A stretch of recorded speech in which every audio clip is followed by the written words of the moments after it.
sayangin panahon natin na bigay ng Panginoon.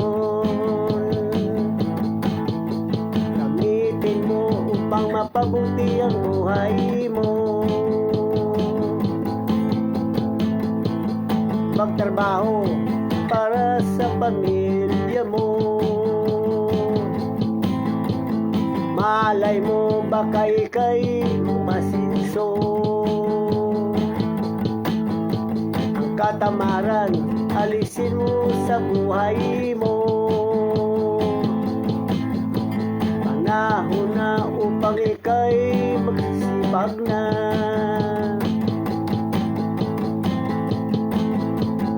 Kailangan maalis sa buhay mo.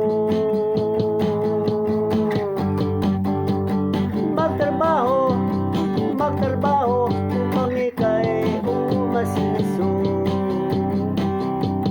Kasipagan ang kailangan, unlad ang buhay mo.